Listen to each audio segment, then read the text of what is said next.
Build the ultimate collection with Topps Kick, the official digital collectibles app of the UEFA Champions League, the UEFA Europa League, Bundesliga, and Major League Soccer. Collect and trade your favorite players for football fans around the globe. Build a squad of world-class players to compete in real-time fantasy contests. The app has new packs available featuring brand new cards, original artwork, and classic Topps designs. Complete sets to earn collectible awards, and you gotta combine your common cards to level up those bad boys. Topps Kick 23 is available worldwide, and it's free, so you might as well just download in the Google Play Store or on the App Store, people. Start collecting today.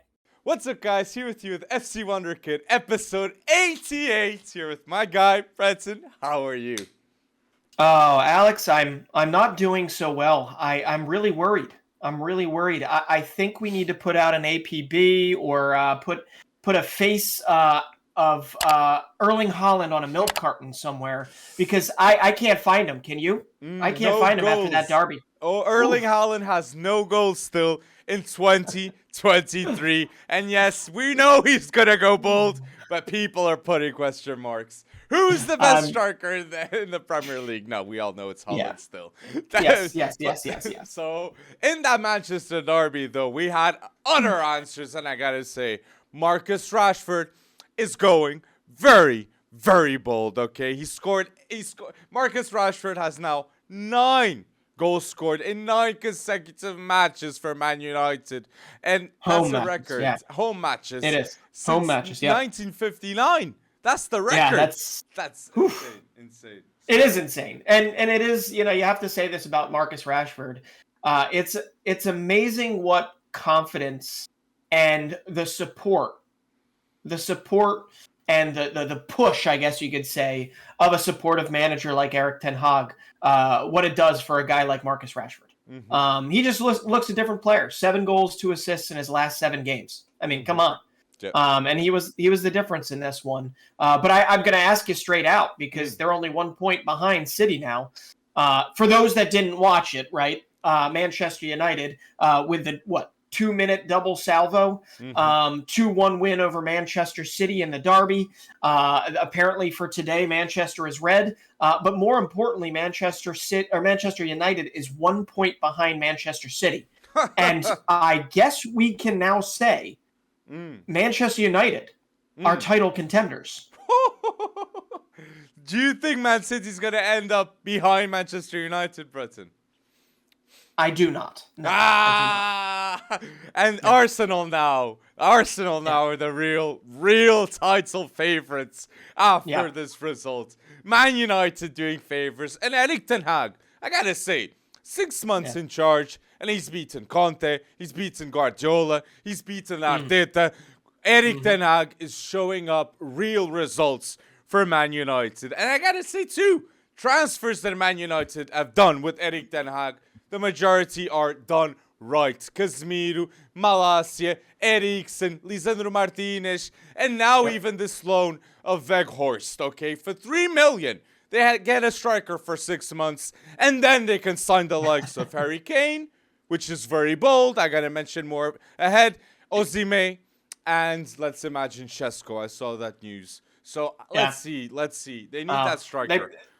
They better buy a call on Victor Osimhen because that man's market value is skyrocketing at the moment with what he did. And we'll talk about that in a little bit. But listen, for 60, 70 minutes, right, United looked pretty bright, but Manchester City had this kind of not on lock, right? But they were the more dominant team. They had the possession. They had, I guess you could say, they had the better chances. Hell, they got a goal from Jack Grealish's head because he can't score one with his foot, right? They got a Kevin De Bruyne, a beautiful, just nice little chip over the top, and boom, right onto Grealish's head. There was nothing they could do to stop that. And here we thought Manchester City's got this on lock, even without Erling Haaland, even in the picture. For the most part. It's true. It's true. And how sad for Grealish, man. Like, Grealish scores this best moment for Man City, okay? This scoring against Man United. And it's the first time, too, since that Man United have suffered a goal at home since September. That shows too what Erik ten Hag is doing. And Casemiro, since he started playing, the total change. But yeah, Grealish, like, insulting Almiron. And now this happening to him and when he scores such an iconic goal. It's really bad. And during the week too, Man City this summer bought Haaland, Alvarez, great deals, but Calvin Phillips too. And they sold Romeo Lavia, okay, to Southampton, and he showed up against Man City, and that was a mistake. Clear mistake that he was on loan with Company at Anderlecht when he was 16. Remember this name, Romeo Lavia. What a player. He's part of that Anderlecht build. I mean, they've got so many that come out of there. Club Brugge. I love it. I love Belgium in general. How did that happen? It's crazy. It's the same thing. Something similar is happening with Club Brugge right now. Noah Mbamba, who's another defensive mid, center back type of hybrid that everybody's pretty high on, although a lot of people want to say he's overrated now because he's moving on. He's doing a similar move now to Bayer Leverkusen, right? So Romeo Lavia just kind of said, I need to move on, and he got it done. He believed in himself, and now he's balling out of Southampton. But listen, back to the thing at hand. It's like, this is a no good, very bad week for Pep Guardiola and Manchester City. I mean, they're just waiting for the Champions League to come back, because as it stands, based on some quotes coming from Guardiola, he feels like, while the Premier League is still very much to be fought for, he still feels like, no, it's Champions League. That's all we want, which was always the goal to begin with. But when it comes down to it, they lost to Southampton, got bucked from the Carabao Cup. Okay, not a big priority for Manchester City, even though they've won it a lot. And then they get beaten in the Manchester Derby. You know the last time they lost 2 consecutive games? October 2021. It was also them getting, booted out of the Carabao Cup by West Ham at that time. And then they lost to Crystal Palace. But losing to Crystal Palace is, that hits a little different. That's a fluky type of thing. This was Manchester United scoring 2 goals in 2 minutes and then, making sure that they close the game out. And you don't want to see this type of life in your bitter rival.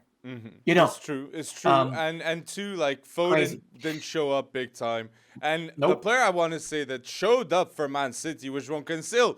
João Cancelo played much better at left back, and he showed real threat. But Ruben Dias is not available, and not until February when Champions League kicks in. And I love that you said that. Pep Guardiola even said that other teams are likely to win the Premier League, not Man City. He quoted this today, and that shows just how bold Alex Ferguson went in the past, winning the treble, which included a Champions League and a Premier League. That's so difficult. And Cristiano Ronaldo won the Ballon d'Or for a reason. I think he's the last player in the Prem to have won the award too. So it's historic. And if Haaland next season, let's imagine, because Pep Guardiola is saying it's so difficult. If next season Haaland wins the Prem and the Champions League, Haaland gets the Ballon d'Or, because that's the pressure and that's the moment that he'll turn up, and he'll deserve that reward. And you gotta win the titles. So that's what you said, I think. And like Tottenham, man, are they getting like the Qatar investment from PSG? Newcastle, big investment. Wolves even have investment too. Like, they get Sarabia, Mario Lemina. They're making moves. Like, it's crazy. It's crazy to me, the level of competition now. So Man City in this Manchester derby, it was very hard. And United, that Anthony replacement, I was thinking to myself, look at this bench of Man United. You got Anthony, you got Martinez, Maguire's even on the bench. The amount of options that the club have. Sancho's not playing. They've spent with Maguire, Sancho, Anthony, and Bissaka close to like 300 million with 4 players. That's what Man United can do. But with Erik ten Hag, they seem smarter. So I just wanted to do. Yeah. They do. They seem smarter. They seem more cohesive. I mean, just in the nature of their pressing. Everybody seems like they're talking to each other, like they know where they're supposed to be. Everything just seemed more organized. Now, at some point, the longer you play against Erik ten Hag teams, it's not as if he was like virtually unbeatable at Ajax, right? The more you play against ten Hag teams, the more you kind of learn how to break them down. And I'm sure it's only a matter of time, maybe before United slows down some.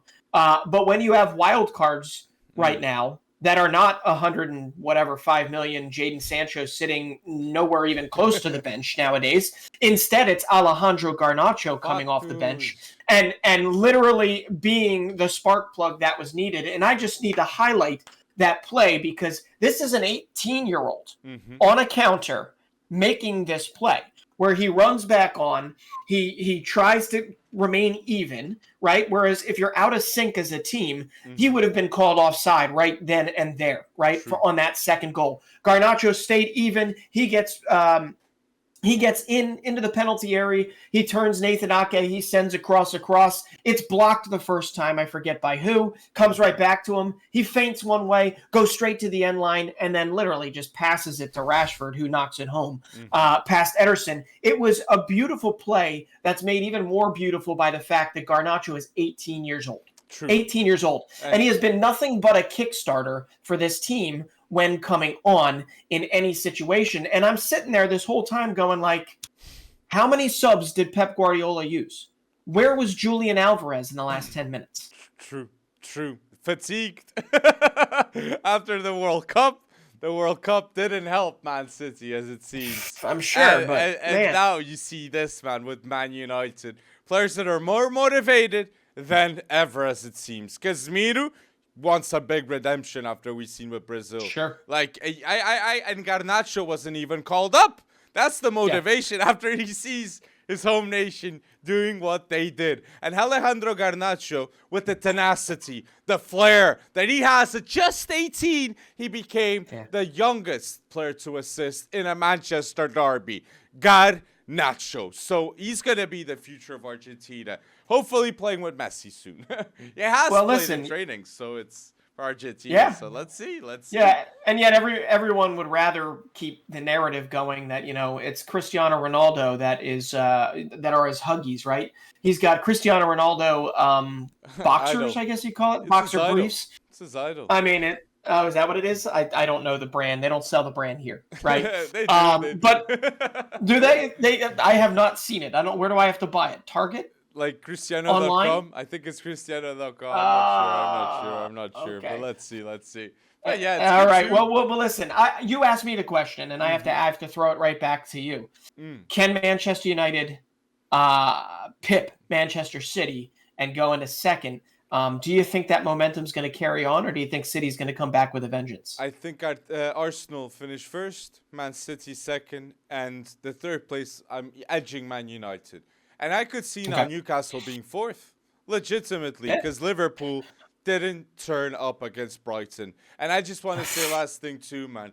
There was a reason why in the past Marcus Rashford wasn't happy at Man United, but PSG with Mbappe, they wanted him. And he became now the player to score in 7 consecutive matches for Man United. And he's the first since Cristiano Ronaldo to do just that. So peak Marcus Rashford right now. And tell us, people, in the comment section, who should Man United get in the summer for the striker position? We want to know your thoughts on that. Well, one last thing. I feel like, we said he's got 9 goal involvements in his last 7 games. I feel like he should get an assist on that Bruno Fernandes goal because if he didn't know, I mean, he knows the letter of the law. And the funny thing is everybody out there, I mean, even Tim Howard, who I admire dearly, who is the studio analyst on this, was saying, I think that was really rather harsh. Play to the whistle, Man City. Are you kidding me? Bruno Fernandes knew exactly what was going on. Marcus Rashford knew exactly what was going on. Kyle Walker, what are you doing? You play to the whistle. It made no sense, so that's why it should stand. It was correct by the letter of the law. Change the law, fine. But when it comes down to it, that was a goal, and it was a fair goal, and that was essentially what changed the momentum of the game. So That's facts, man. That was such a deal breaker, man. And how smart it was. Bruno Fernandes, Marcus Rashford, Anthony, Garnacho, they're all the focus now. And the team dynamics have changed. So yeah, it's definitely different. And there's a stat too. I think Erik ten Hag and Man United have to get rid of and just trust the youth. The last 6 strikers they've signed, 5 of them are above the age of 30. So they need to trust the next striker, next number 9, needs to be a player under the age of 30, definitely. Someone to stay long-term because they want a team to always compete with the likes of Arsenal and Man City. But tell us down below your thoughts on the striker position. And I mentioned Liverpool, and yes, man, what a disaster against Brighton. And I'm saying strikers, Liverpool, this is so bad, and this shouldn't happen. That Liverpool, in the last 5 seasons, have only signed 5 midfielders. Now we're seeing the consequences of the bad investment in midfield at Liverpool, and they've gotten Gakpo. Gakpo is getting a lot of attention because he was the priority ahead of a midfielder like Moises Caicedo or even Alex McAllister, from Brighton, that they turned up against Brighton. So let's wait and see. But I think it's because of the investment. But I mean, they're in 8th place. I mean, we gotta give Brighton credit in this scenario. I mean, De Zerbi, since De Zerbi's coming in, you could have seen Graham Potter. Everyone was like, "Oh man, Brighton screwed. They got raided by their staff. They got raided with players. They got raided in all different places." Yeah, well, the most important ones have stuck around. You want to know who the most important ones over the last 5 games have been for De Zerbi and Brighton? It's been Solly March. Exactly. Like, I'm sure most people that are listening to this are going to go, I'm sorry, Solly who? Who is this? He's turning up. No Trossard too. And no Trossard, and he's probably played his last game for Brighton. I think just when it comes down to it, you have to understand, De Zerbi plays and has played. He played it with Sassuolo. He plays a very attractive style, right? A very attractive style of game. And these players have turned up for him. Absolutely. And Solly March has been thriving. He's got 4 goals, 3 assists in Brighton's last 5 games for them. And this is a guy that has over 250 appearances for Brighton. He literally helped them get them to the Premier League with Chris Hughton. He then was under Graham Potter and thrived under Graham Potter, mostly as a guy that was coming in off the bench most of the time. And now he's turned into like this veritable starter who, no, I'm not going to say he's one of the better players in the league, but man, there are some people that just turn up under certain managers. And I got to give credit to Solly March because Liverpool, you mentioned they didn't show up or they didn't turn up. I mean, it was worse than that. They were horrendous. I mean, some would even say that that was one of Jurgen Klopp's, worst performances. His Liverpool's worst performances under his tenure. And I think a lot of that has to do with the way that Brighton's playing. And I absolutely love it. And here's one thing I'm getting a little bit nostalgic and a little bit attached to a team, which I swore would never happen in the Premier League. But as far as transfer goes, as far as recruitment goes, as far as the playing style goes, I mean, I love the aesthetics of their right down to their jerseys. I love that Brighton is doing this right now. And I really would love to see at the end of the year that they earn themselves that European spot. I want that to happen for them. And without Graham Potter too. So they're showing that the variable is in the club and that it's the factors in the club. And I'm going to say this, man. The fact that they replaced Graham Potter with De Zerbi shows that Brighton, they're the best team in the Prem right now in recruitment, in my opinion. Because with the money that they spend and the output they have is ridiculous. They sold Cucurella for 60 million, and they get a Stupinian, which is turning up big time. Caicedo, everybody wants him. World Cup winner McAllister. And Levi Colville, too. What a game from him. And a center back. And then you have Matip and Konate, which didn't have the best game on the other end. And no, sir. A lot of transfers, man. And the academies in the Prem, they're like Levi Colville, Tino Livramento, Romeo Lavia, he was transferred to Man City, but he left the academy then after. So the academies are showing a big level in England right now. And Rico Lewis, we didn't talk about him. Like Walker played, but Rico Lewis has been outstanding for England. And another right back with Reece, Trent, like another one to be in the discussion. And to tie it back in to Brighton here, Evan Ferguson has been huge for them. He had an assist. He had an assist today again. 19-year-old. I think he's an Irishman, right? An Irish striker. And and if there's one thing Brighton's been looking for, they've been looking for an out-and-out 9. That's going to allow them to kind of take a step or grow with the team. But like you were just mentioning Cucurella, right? You were mentioning some of these massive Ben White previous to that. Some of these massive transfers. You've got 2 that they're sitting on that are just absolute gold mines that are going to allow them to continue this, right? Moises Caicedo will definitely go, as you mentioned, for 50, 60 million at least. And Alexis McAllister, when he finally moves on, I mean, I don't think they spent more than 10 million on him. You're gonna turn him for 50, 60 million because he's a freaking World Cup champion. So Cucurella, right? Caicedo, and McAllister, more than 150 million. So Brighton showing that they can do elite business. I like the likes of Benfica too, that we're gonna mention more. But like great.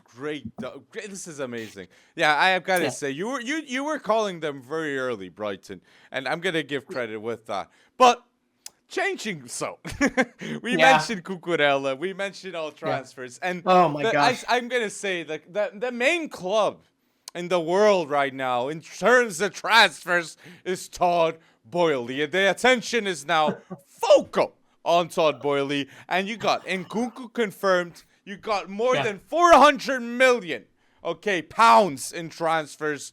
Todd Boehly definitely wants to make an impact, and Chelsea are going to be the highest spenders in 2 consecutive transfer windows, 100%. So what? They got. I mean, does Graham Potter stay, Breton? Does Graham Potter stay at Chelsea? If they were smart, this season is gone, right? When it comes to the Premier League, this season is gone. If they were smart, I would stick with him as it stands. He has had Graham Potter had with lesser resources, right? He has had slow starts with Brighton too. He had slow starts with Brighton. So, I think, yes, I think this goes beyond him being the manager. I think it takes a while for them to pick it up. I think you could more make the argument that they were too quick to maybe get rid of Thomas Tuchel. No, fact. I'm going to say, facts. But it's in the wrong timing. I think, the wrong timing. Right. But I think when it comes down to it, it's very much Todd Boehly FC right now. This is not Chelsea. This is Todd Boehly FC. Because I don't think Graham Potter is driving every one of these transfers. I mean, I'm going to say it. I mean, Todd Boehly is certifiable right now. He is wacko. He is absolutely wacko with the amount of spending randomly. Just, it seems so random. Where's the cohesion? It doesn't feel like the majority of these make much sense. Okay? I mean, we haven't even scraped the surface of what he's done previously. They haven't even settled in before he's already brought in more competition. And if you actually, I know Lewis Hall has been getting time. I know, we're seeing a little more Carney Chukwuemeka, who's literally the best player for Chelsea over the last few games, right? But when it comes down to it, literally nobody's leaving, and he's bringing in $400 million worth of talent that don't fit together. They don't. It's true. It's true. I think you hit a lot of good points right there, and I'm gonna go first saying it's completely Todd Boehly did the wrong decision and the wrong timing sacking Tuchel the way he did and when he did that too. Like after that Champions League defeat, everybody didn't expect that. Okay, yes, losing to Dinamo Zagreb, and now they're in bigger trouble. And I'm gonna say, so they're signing wingers. Chelsea are signing wingers, and what's their biggest issue right now? Zakaria injured, Kante injured. Yes, midfield. So why don't they just get a Caicedo? Why didn't they don't just go 100% bold for Enzo and pay the 120? Because are you gonna pay more than 130? Not immediately? Doesn't make sense. So in my opinion, it's a mess. I agree. And even I like the loan. Okay, I think it's a smart loan, but there should be an option to buy with João Felix. There's no guarantees with that. And I know Chelsea have signed without an obligation to buy Kovacic, and he was on loan too. And if João Felix performs big time, I do believe he can stay at Chelsea, and they'll pay if they play. If they pay close to 100 million for Mudryk, they'll pay next summer for João Felix too. And it's so unfortunate, man. He was the best player in the first half, in my opinion, for Chelsea. And he's been only 30 hours. 30 hours in London. And Graham Potter said, this guy's the player with the best technique in my club now. I might as well play him. But Graham Potter plays João Felix with a striker. He needs a target man ahead of him. And João Felix behind him makes proper damage. We saw Benfica with Seferovic. That scored more than 20 goals that season because of João Felix. And Benfica were behind the first place 7 points at the time. 7 points. And João Felix and Bruno Lage went bold. So play him behind. Aubameyang's there still. Broja will come back. I'd put Fofana, Breton. I'd put João Felix with Fofana. Okay? Because that's the target man that Felix needs. But 3 matches, man.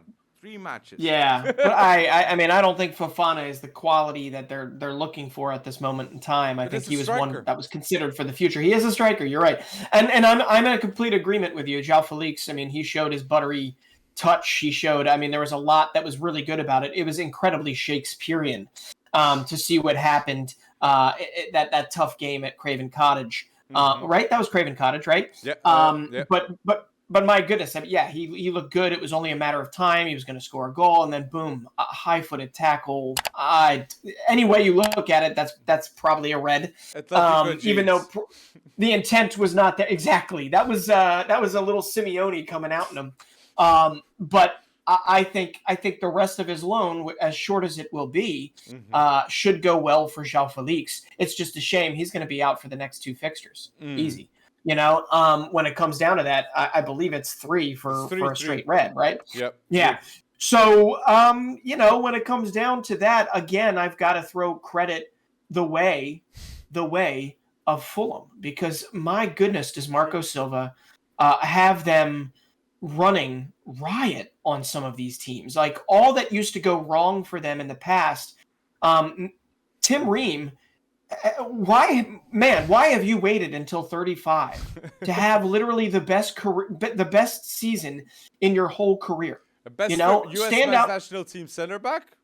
Yeah, and he's the captain of Fulham right now, the 6th place team in the Premier League. Like, come on, man. It is unbelievable. Jedi Robinson, João Palhinha is still looking like possibly per value, easily, maybe not easily next to Haaland, but value-wise, he's looking like the best signing in the Premier League, right? For this particular season. Next to him. Andres Pereira.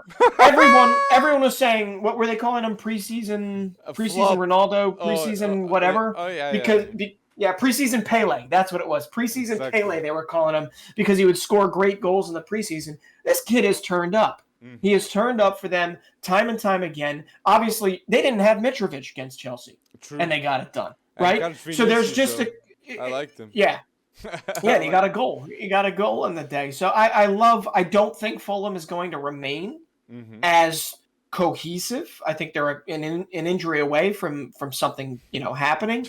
But I do think that they should still remain top half of the table, and they're going to have just a phenomenal season, because the last few seasons that they've had in the Premiership, they obviously have wound up biting their nails and ultimately going down. So I don't want to get too far away from the ills of Chelsea, but like Fulham were great on the day. And that needs to also be said about Brighton versus Liverpool. It also needs to be said with all these phenomenal upsets this past week. It also needs to be said about Southampton versus Manchester City. Pep's boys laid a turd, for lack of a better term, on the day, but also Southampton played much, much better than the turd that they normally are, right? I mean, they played phenomenally, and then they're following it up. They followed it up over the weekend because James Ward-Prowse is still one of the most underrated players in the Premier League. So I love these types of weeks. And I love that the Premier League is not as easy as Todd Boehly coming in and saying, I'm going to buy every freaking person imaginable, put them on the field, and it'll just work out. It doesn't work like that. It doesn't work like that. But when Chelsea have no injuries, I'm going to say this, man. Their team is going to be a madness, man. And next summer, man, in September, Chelsea, man, if Joe Felix stays, you got like Reece James back and Kunku there. A striker will be there too. Midfielders will be signed in the summer. So I can't wait to see, 400 million until now. But still, Todd Boehly doesn't care. He just doesn't care. And 100 million, they're trying to steal Mykhailo Mudryk away from Arsenal. Arsenal this whole time is just sitting there going like, what? What's happening? But you pointed out on something I really want to say too, man. I agree. You got Fulham overachieving this season. You got Newcastle overachieving. Brighton, it has been consistent even last season, Graham Potter. And now West Ham. What's happening with them? Everton. What's happening with them? The dynamics in the Prem have totally changed. And that's why the Premier League must be considered the best league in the world. Because even Man City are focusing now on Champions League and let Arsenal with Arteta go bold. And maybe Man United as we were talking. But yes, Arsenal. Like Arsenal. This seems to happen more than ever to Arsenal fans. Like, Arsenal fans hype up a player so much, and then he ends up in their rivals, okay? It's so sad sometimes, man. And then Mudryk puts so many hints in his stories, and now he signs for Chelsea. Like, what? What? Yeah. Like, 100 million. Like, oh, my days. We'll see, but here's the thing. I'm hoping maybe this is just some ploy to just run up his price tag so much that Todd Boehly goes, I have to buy him. Because to be honest, I thought 40 million was too much for Mudryk. I thought 60 million was too much for Mudryk. You're damn right. I thought 70 million was too much. You want to spend 100 million, Arsenal fans? Say Chelsea, go ahead. Go ahead, deal with FFP in the future. Good luck doing that with 3/4 of your team in the physio room, not having any marketable value as it stands at this moment. By all means, Todd Boehly, if you want to spend 100 million for Mudryk, great. Arsenal fans, trust Edu. Trust that scouting department. They will find somebody that will not cost you an arm and a leg. You don't need an arm and a leg to get it done this season. But if Mudryk goes, like, if Mudryk would have gone to Arsenal for the 95 million, 70 plus 25, he immediately would start ahead of Sacco or Martinelli in either wings. He would be first team option, the star. And Zinchenko would love that too, man. And it's just, I agree, it's just a bidding war with Mudryk, and the world wants him, as it seems, man. And do you think Mudryk will have a better career than João Felix? Oh my gosh, they're still so young. How about this? Do I think Mudryk is the next coming? I know they're different positions, but the next coming of Andriy Shevchenko? No. He might be. He might be the best Ukrainian player in the next 10 years, Mudryk, though. And that's worth a lot by itself too. Zinchenko there. You got Zabarny, the center back too, and now Mudryk. Yeah. I trust what Ukraine are doing, that national team. So I don't know, man. It's weird. I love Ruslan Malinovsky when he was on for Atalanta. Was a lot of fun to watch. He's now on loan at Marseille, which I like that too. Marseille. Lunin. Lunin. I mean, Malinovsky's not young. Mudryk is young. I get it. He's young. He's impressionable. Tsigankov, I think that's the name from Dynamo Kiev. I think. Oh yeah, Tsigankov. Yeah, Tsigankov. Absolutely. Move. That's another Mikolenko. I get it. He's got the highest ceiling for sure, Mudryk. And he's got the flair. You're not going to get that excitement about Ilya Zabarny, who I think could wind up being a Premier League center back for years and years to come, if and when he decides to go. But like, it's the I just think he ain't worth 100 million. Arsenal have an urgency for forwards. They need goals guaranteed, and like with Jesus being out. More than ever, man. They're in risk if Saka gets injured. If Eddie Nketiah doesn't turn up that game. Or, like Martinelli, like people, like goals don't go in. And Odegaard didn't play too well against Newcastle. And they were already, like Arteta struggles to make one sub Okay, when the game is very, very contended between both. Tomiyasu was the only change he did. And then you see Newcastle doing others. Like, what? I get it. It's nice. Smith Rowe is back. He's looking healthy. Nketiah is doing, it's next man up mentality, which is what you want to see at Arsenal. But yeah, I do agree. They're thin. But I still think you don't need, there's no guarantee Mudryk translates. So I think whoever gets Mudryk gets a player that scores 5 goals and might have more than 5 assists in the Premier League, Arsenal or Chelsea.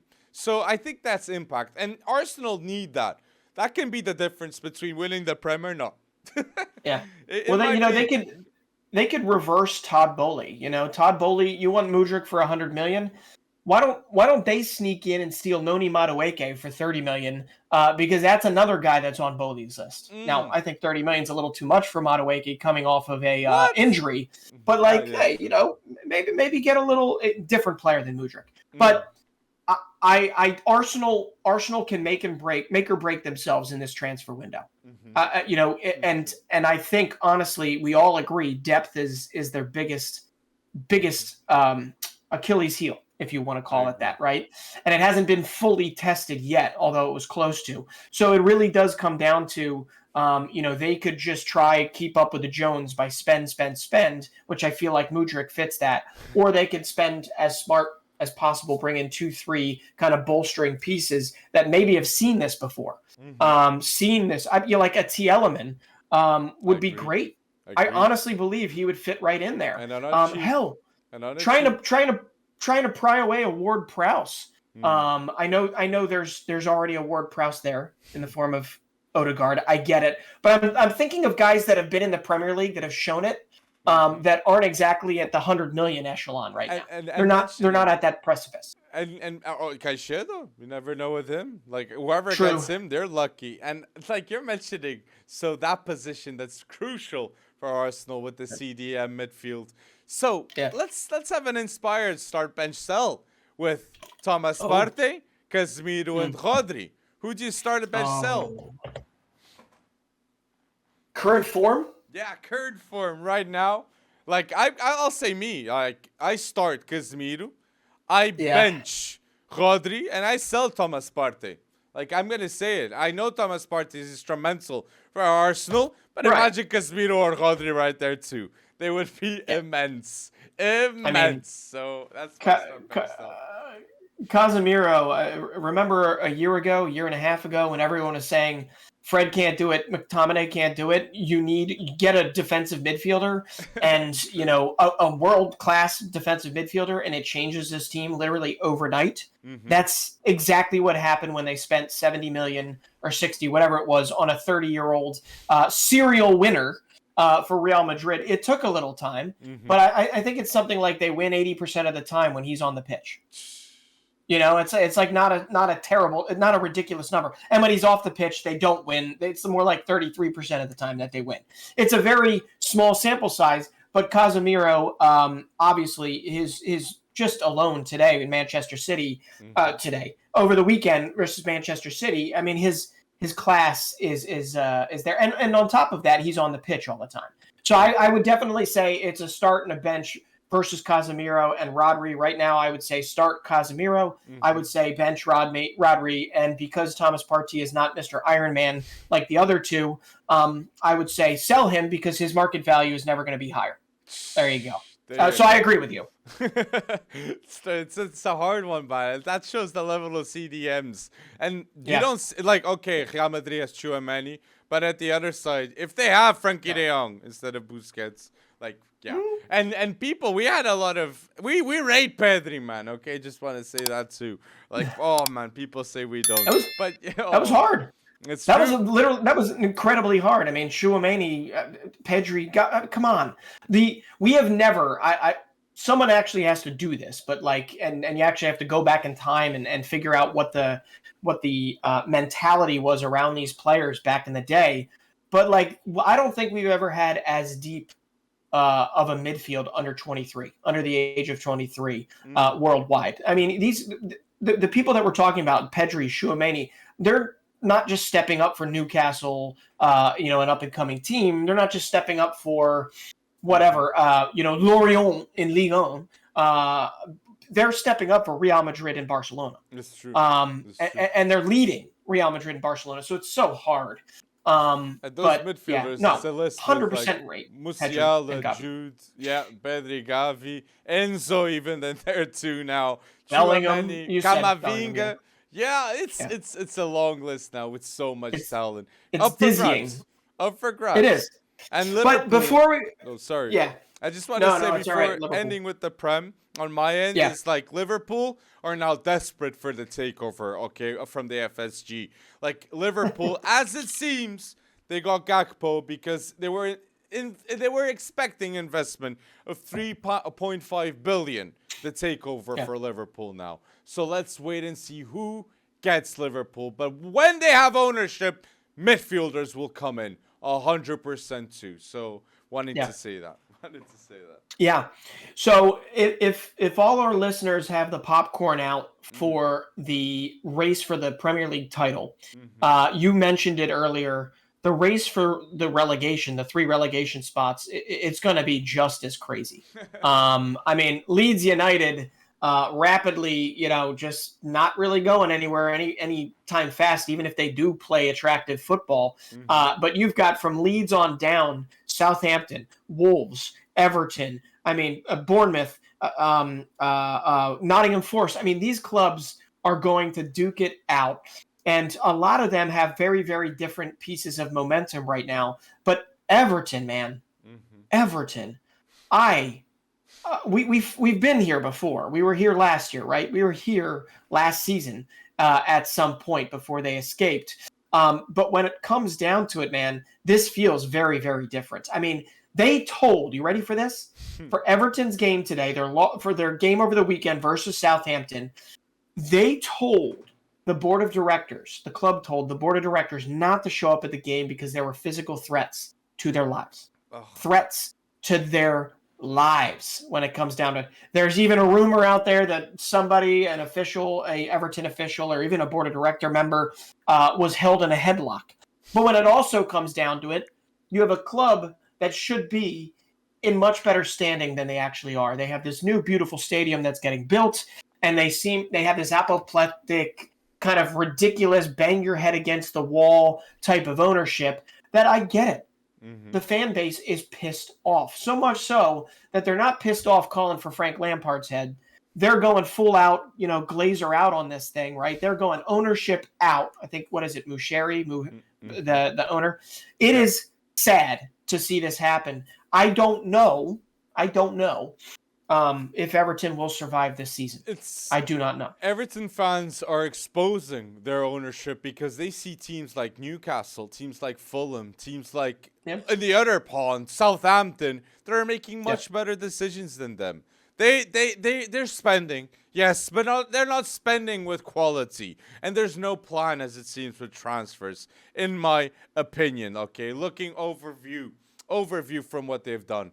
So I agree. Wayne Rooney, I think, would be a good manager, because look what happened with Derby County when they were going off and they were going down the drain. Rooney came and he was like the hero for a certain time. So it's just so sad, man. It's just so sad. Well, and it's West Ham too. I just want to say West Ham need to sack David Moyes. Like, the substitutions that David Moyes does make no sense. You get a guy like Scamacca. You have a player like Paqueta. You need to have not a world-class manager, but a proper elite manager in Europe, at least in my opinion. So, and Aguerd, man. Great World Cup from him. So, And then I agree with you on that. Moyes does have to go.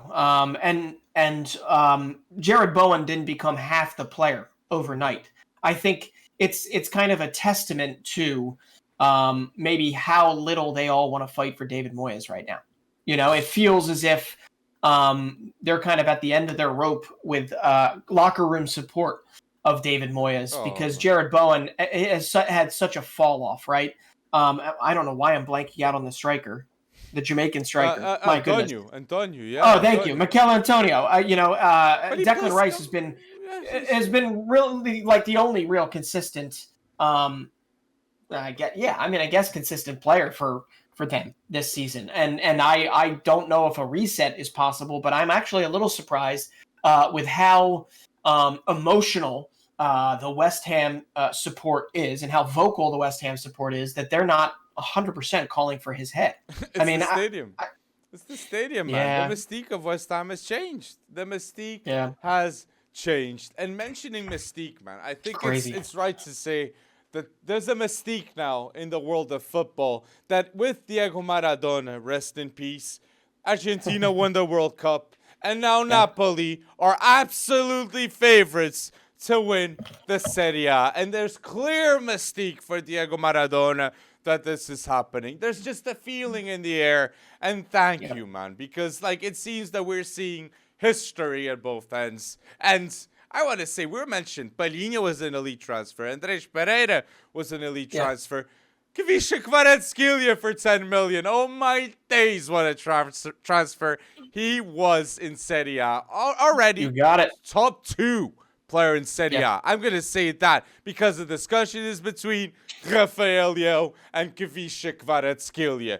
That Rafael Leão seems that he will extend with AC Milan, and that's why Nkunku went to Chelsea, and that's another big statement from the Rossoneri, keeping a player like him. So things are progressing in Serie A, big time. They are. Napoli with a 10-point lead at the top, and I get it.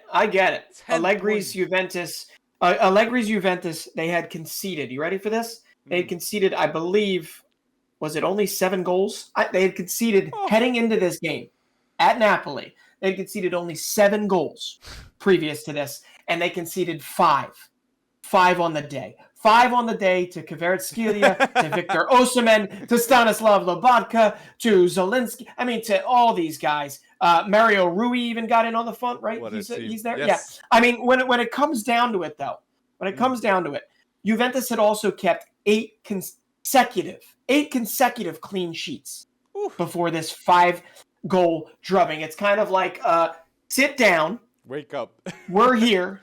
Napoli's here to disabuse you of this thought process that you might actually catch our asses at the top, okay? And that was absolutely just a beautiful statement led by a previously unknown 21-year-old winger from Georgia, right? Who had one of the most turmoil-filled last season and a half because of what went on with Russia, what is going on with Russia-Ukraine, and him having to get out of Dodge and find a new club. And Napoli was the place that he wanted to call home. My goodness, if he had landed anywhere else, I don't know if it would have worked. Spalletti had to be the guy for him, the guy to put this team together, because he's got 21 goal involvements. Kvaratskhelia has 21 goal involvements in 20 games, okay? He had a goal and 2 assists versus Juve. And then you've got Victor Osimhen with 12 goals, 3 assists in Serie A in 14 games. And he's got 17 goal involvements in a total 17 games across all competitions this season. And the man just turned 24, right? It is a lot of fun. Min Jae Kim, by the way, is back in form. And I forget the other, Ramani, is that his name? Ramani? Yes. Has been phenomenal at center back for them as well, and I forget to always give him credit. But listen, it comes down to it. It's a 10-point lead with plus 30 goal difference. Man. I don't. They're not giving this up. And they're Matias not giving this up. They're winning. Man. I love Min Jae Kim. I love Matias Oliveira, and it seems like even when they have Insigne going out, they have Mertens going out, Kvisha Kvaratskhelia with 14 goals and 12 assists until now, for only costing 10 million. Napoli must be considered one of the best clubs in terms of transfers this season. Contenders to win the Champions League too. So what a season. Elite at every end. And they seemed by a lot of people selling Koulibaly too. No one saw Min Jae Kim being as good or better than Koulibaly last season. So Napoli, great business, man. Leaving Fenerbahce. From Jesus. Hey. I mean, to destroy Juve's momentum like that, like to just revisit what Juve had done previous to this, Allegri did after I was calling for his head earlier this season. He did, because their Champions League form was horrendous. Absolutely. And it just is terrible. Yeah. But when it comes down to it, like, to destroy their momentum like that, within 14 minutes, they had a goal on the board, right? And they had no answer for Osimhen. It's really hard for people to comprehend that. You had to watch it to really just see the deflation. And it all culminated post-game, post-match, when Spalletti was trying to get eye contact with Allegri to shake his hand. And he literally, with his hand outstretched, is following Allegri into the tunnel to just get a post-game, because Allegri was embarrassed. And Juve should have been embarrassed. And I'm sad for Juve, because you ready for this? It was Federico Chiesa's first start back since his long-term injury in the Serie A. And it would have been nice to see him ball out, but ball out he did not. Oh, so sad, man. Federico Chiesa, man. But he's back.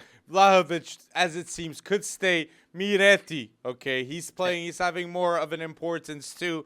There's a lot of positives, man. And Allegri, it's Allegri. Man, it's so... Allegri ups and downs. But I think when the contract ends up, I think he won't stay. But I'm going to say this, too. I saw this news about Diego Simeone. Okay, not staying until the end of this. And then, Diego Simeone not staying next season at Atletico de Madrid. And I fully believe the best suited league for Diego Simeone is the Serie A. So the job for Juve. I think Pioli's amazing for Milan. But imagine if any top job is vacant in Serie A, I could see Diego Simeone going for it. Okay, it would be beautiful with Inter. It would be beautiful. I agree with that wholeheartedly. But for the money, imagine if Conte goes and Diego Simeone replaces him at Tottenham. That would be just Pep Guardiola. You'd have Erik ten Hag. You'd have Klopp. You'd have all the top managers now in the world. Oh, meu Deus, in the Premier League. It'd just be insane. And still no trophies for Spurs, right?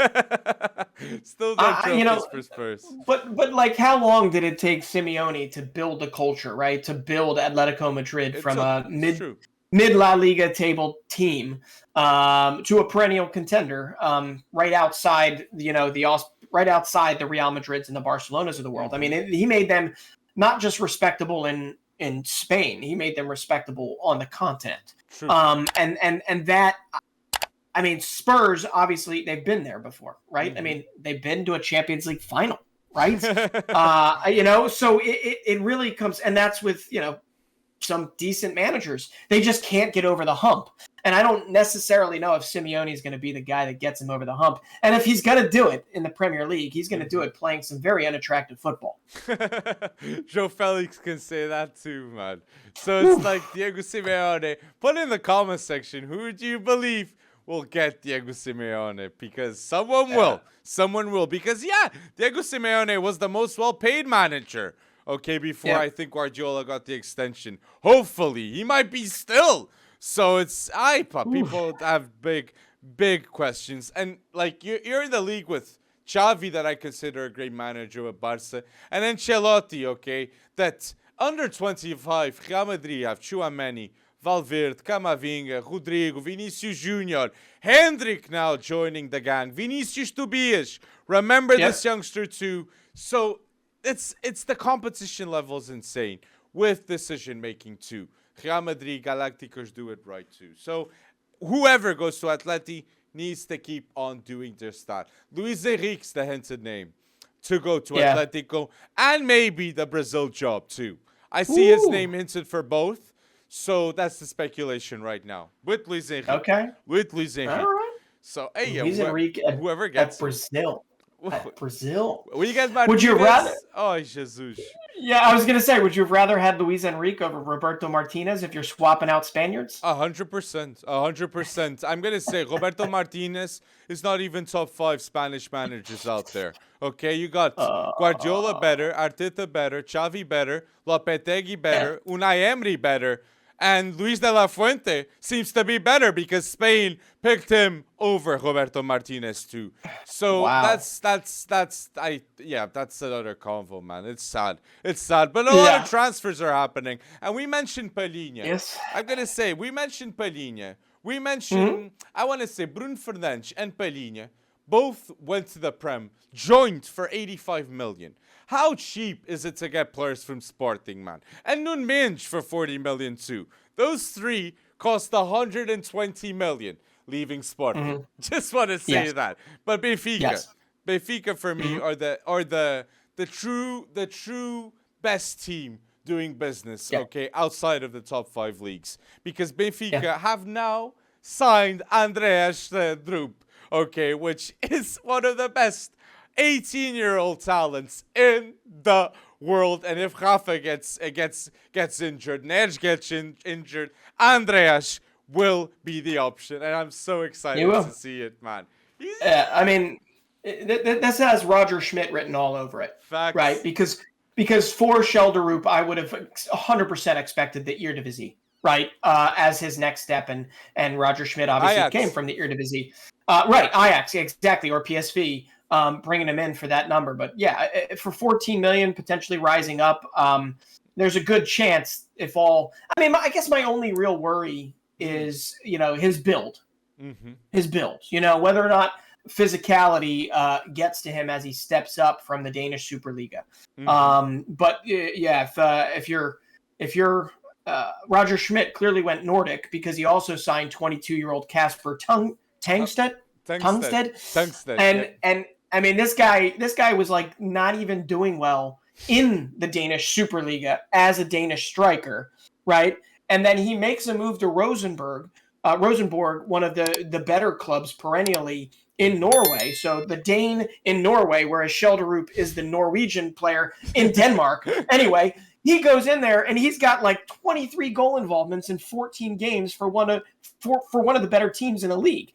I think it's going to take some time for Tangstedt to get, running for Benfica. But based on the money that was outlaid, one, this is a Roger Schmidt. It's got his paws all over it. Two, they're going to turn these guys around, maybe not for 120 million like Sporting, but they're going to at least turn them around for 50 to 60 million in profit. Easy. Breton, I believe that Andres Ledrup, if he goes right, Breton, they get the 100 million. They will only sell him for the release clause. And we're seeing that with Enzo. Rui Costa is clearly stating to the European giants all over the world, we got a world-class manager with Roger Schmidt. We got Rui Pedro Brás making the decisions, getting Enzo, getting Andreas. And we are not going to sell our players for cheap. Darwin Nunes, João Felix, Ruben Dias in the past. You got so many proper transfers done. And now, in the future, I am absolutely sure, with proper results in the Champions League, Benfica will be, again, one of the best-selling clubs in the world of football. It's consistent. Consistent. Yep. Jeez. Wait, was it Benfica that lost on Alcaraz, or was that yes. Was that Porto? No. Benfica, because Benfica, the news was Perone and Alcaraz if Enzo Fernandez left. Perone goes to Man City, and now Alcaraz goes to Southampton, man. Romeo Lavia and Carlos Alcaraz. Don't sleep on that midfield. But South American talents, man. So many are kicking in. And Garnacho, too, we mentioned, at Man United with that assist. So lovely. Fantastic to see, man. Fantastic. But, and that goes back to this. Particularly Argentinians right now. I mean, Velez Sarsfield Racing Club, which is where Alcaraz came from. There's just a lot of talent. But listen, to go back to Roger Schmidt grabbing Schelderoop for Benfica, obviously this is low risk, high reward potential. I'm with you. I do think, obviously, if he pans out, the ceiling is like not even set yet on what this kid could become.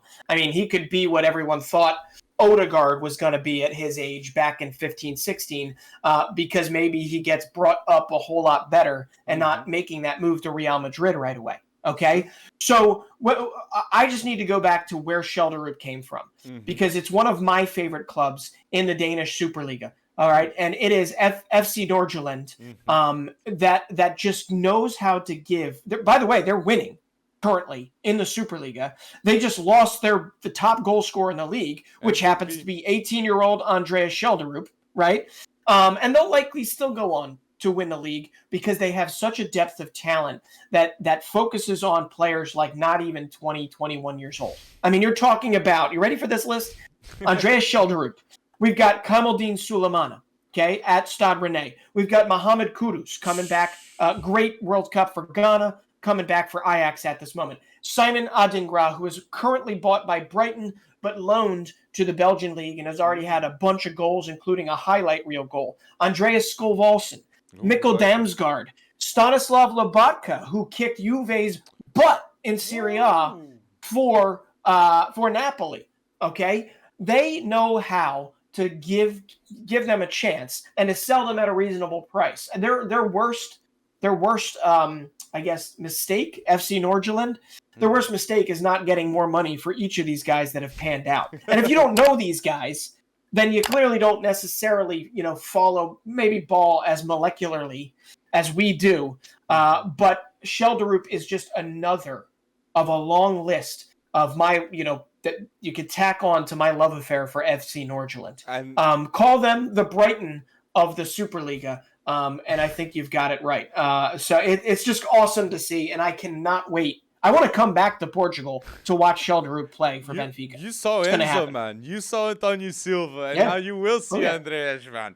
100%. And the proof of what you're saying is how much will Andreas leave Benfica in the future? How much does Mohamed Kudus now leave Ajax after that World Cup? It's proven talent, and Nordsjælland, great scouting, I must say.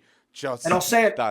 I'll say it right now. It all comes down to their smart kind of mashup with the Right to Dream Academy, right, which pools and gives African footballers a chance to move on from the African setup into Europe. And that Right to Dream gave us Kudus, gave us Sulemana, gave us Adingra. And right behind them, guys, I'm going to say it right now, there's 3 to watch at FC Nordsjælland. If you want to find the next Schelderup, you've got Ernest Nuama, 19-year-old winger, Mohamed Diamande, 21-year-old center mid, and you've got Adamo Nagalo, one of their better center backs at FC Nordsjælland.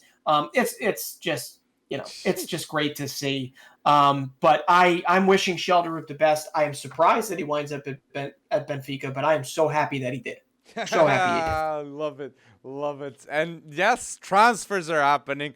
Put it down below. The transfers that you think 100% are going to happen this January and still haven't been mentioned until now in the podcast. I want to mention here on my end too, man. Yeah. Like, that Shakira song has more than 90 million views, okay? And Casio, the brand Casio of watches, that is an iconic watch that is bold in my opinion.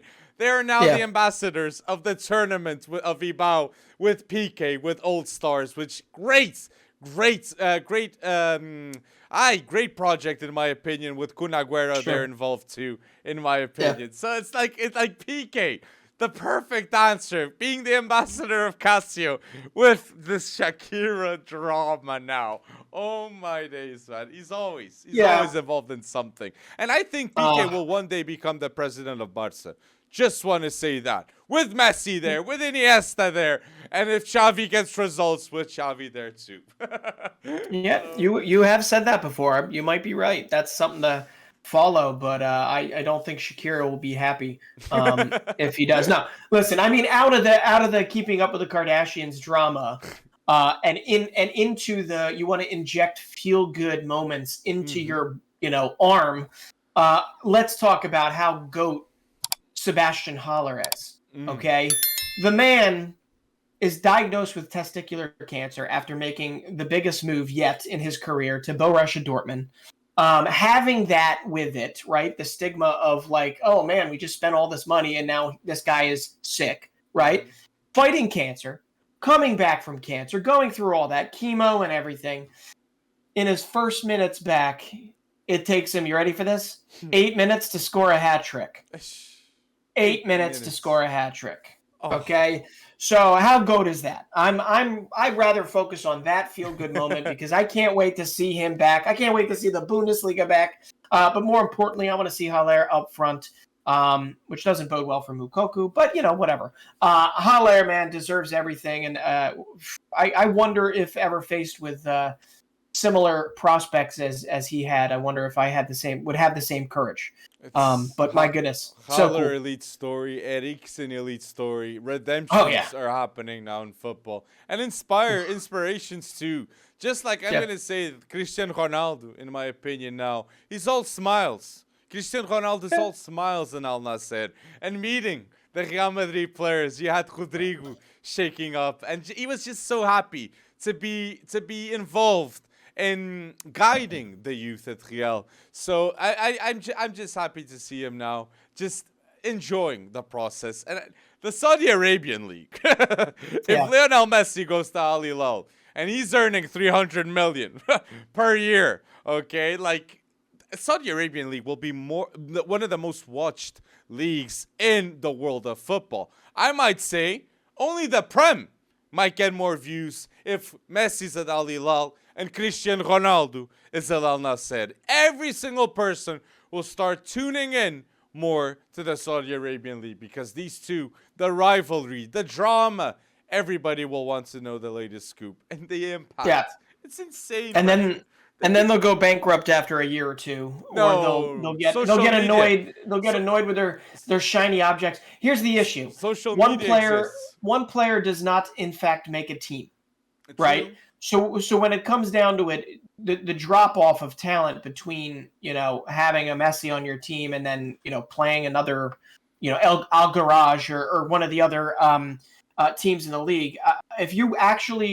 If you're buying a shiny object to make people look at your team, that's great. The Chinese Super League have done that. The NASL did that in the 1970s. Different. The Chinese Super League had to, they spent a lot in transfer fees. I mean, a lot. If you adjust it for inflation, this was 2010 heydays. You remember what they spent for Hulk? You remember what they spent for a lot of these other guys? Very different. It is different, but they're buying they're buying two players and spending $500 million on two players. In fact, it's stupider. No, it's dumber. I don't agree. I don't agree. It's and I'm going to explain why it's dumb to say that. Because Cristiano Ronaldo and Al Nassr have now 10 million followers on social media. They're going to do a bid for the World Cup. The power of marketing that a Messi to Al Hilal and a Ronaldo now at Al Nassr is doing is immense. Sporting are looking at Al Nassr thinking, why didn't he come to Sporting and have that impact with us? And now he's having it in the Saudi Arabian League. And I really don't think it's the same as the Chinese Super League. I really don't. You're saying that indirectly they're currying favor for a bid, even if they're not explicitly calling him, a rep for a Saudi Arabian bid. It's an indirect way of getting people Saudi Arabia is not getting the 2030 bid. I'll say it right now. They will not get it 8 years after Qatar got it. They're not going to. Geographically, it doesn't necessarily happen, except if it necessarily has to. And if Sepp Blatter was still in charge, maybe it still would happen because you could grease a few palms like they did for 2022. But listen, 2030 in Saudi Arabia is not happening. It's not. If you got Cristiano Ronaldo, even if you've got Lionel Messi. I wouldn't be surprised, man. I'm being honest, man. If it happens, I'll be, okay, it happens. And the 2030 vision, I think they're trying to advertise that too. And it's the eyeballs, man. Let's see. Tell us down below. What do you think? Will this happen? Will Messi join the league too? Or is it just talk? Could be just talk. Definitely talk. Just like all those followers of Cristiano's new club. They're fleeting. When Cristiano steps down, when he moves on, you think they're going to still follow him on Instagram? What, Cristiano Ronaldo? Yeah, they follow the player, not the team. Yeah. The Cristiano, yeah. I think they'll still follow Al Nassr, but not as much, definitely. The only guy that's going to still be out there is Speed. still waiting to see whether or not Cristiano Ronaldo will ever play in a game that he actually attends, right?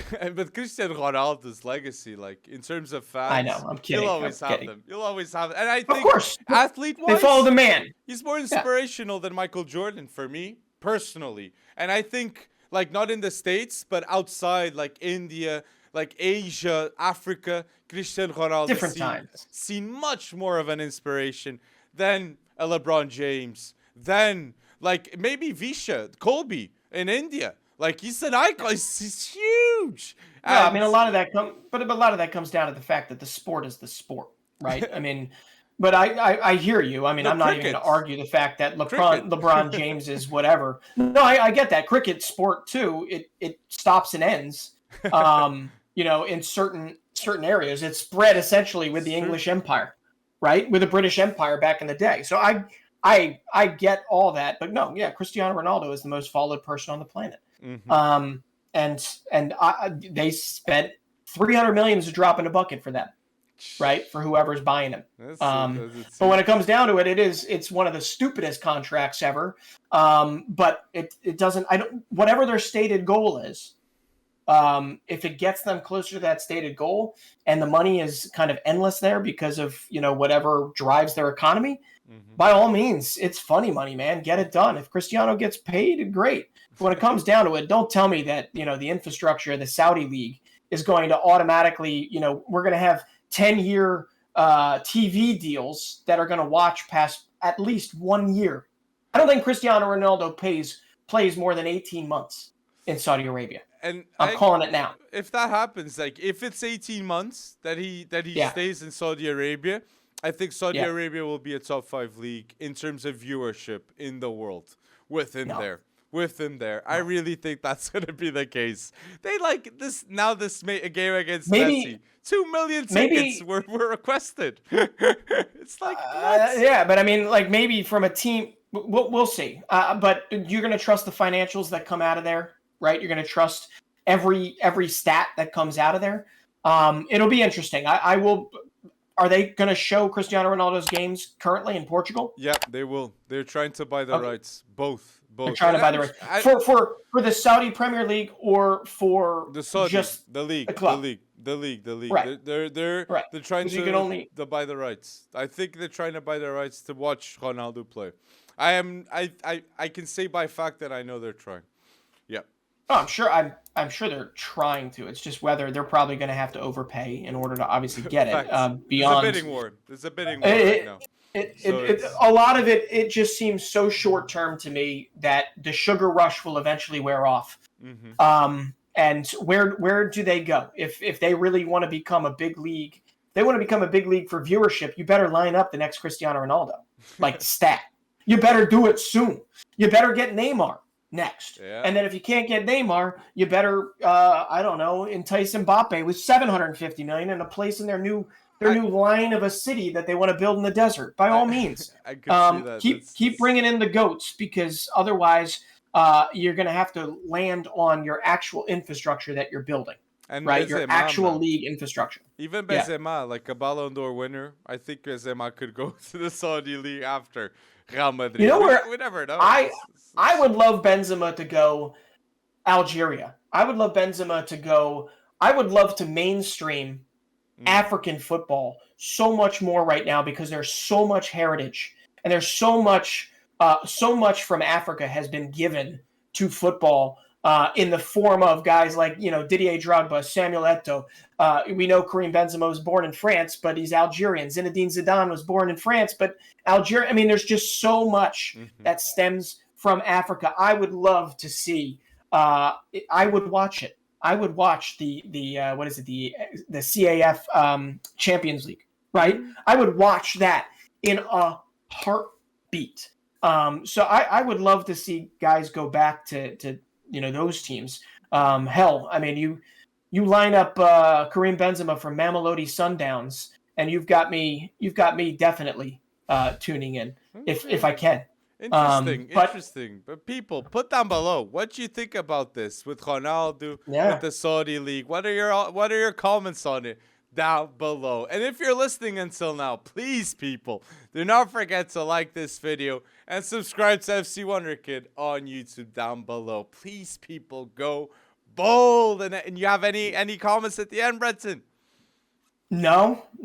I mean, another awesome week of football ahead. But yeah, please get involved. Tell us what you want to what do you want to see from us more. You want interviews? You want to tell us what we need to hear. Don't hold back. But I'm just happy to be in 2023 here and getting it started. We're only 14 days in, man. This is gonna be a fun year. Facts. And again, people, you heard Bretson. Put down below your thoughts. And again, thank you for going bold and listening until now.